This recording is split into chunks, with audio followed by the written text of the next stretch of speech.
एक गांव में रामू नाम का किसान रहता था। मेहनती था, पर हालात उसके साथ नहीं थे।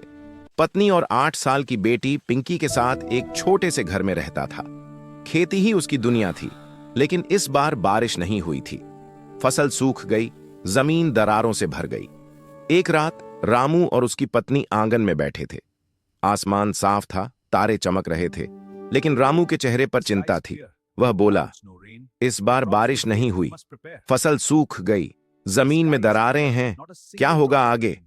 पत्नी ने ढाढ़स देते हुए कहा, भगवान कुछ न कुछ रास्ता जरूर निकालेगा। अगली सुबह रामू अपनी पत्नी और पिंकी के साथ खेत में था। खेत में हरियाली की जगह सूखी मिट्टी थी। सब चुपचाप काम में लगे थे, लेकिन पिंकी, जो पास में खेल रही थी, उसकी नजर एक रंग बिरंगी तितली पर पड़ी।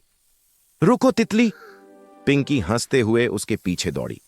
वह तितली का पीछा करते करते खेत से बहुत दूर चली गई। तभी सामने एक डरावना जंगल आया, जिसे लोग हमेशा से टालते थे, लेकिन पिंकी तो बस तितली को देख रही थी। कुछ समय बाद रामू और उसकी पत्नी खेत से लौटे। पिंकी नहीं मिली। पिंकी! रामू चिल्लाया, लेकिन कोई जवाब नहीं आया। तभी रामू ने जमीन पर छोटे छोटे पैरों के निशान देखे। ये पिंकी के निशान हैं। रामू घबराया और दोनों जंगल की ओर बढ़े। जंगल में अजीब सन्नाटा था। पेड़ झूल रहे थे, हवा ठंडी थी, लेकिन तभी दूर से एक सुनहरी रोशनी दिखी। वो रोशनी के पास गए और देखा पिंकी एक गुफा के बाहर खड़ी थी और अंदर से सुनहरी रोशनी बाहर आ रही थी, जैसे सूरज जमीन के भीतर उतर आया हो। पिंकी! रामू दौड़ते हुए उसके पास पहुंचा। पिंकी बोली, बाबा, ये रोशनी मुझे बुला रही थी। रामू और उसकी पत्नी हैरान होकर गुफा को देख रहे थे। यह क्या था?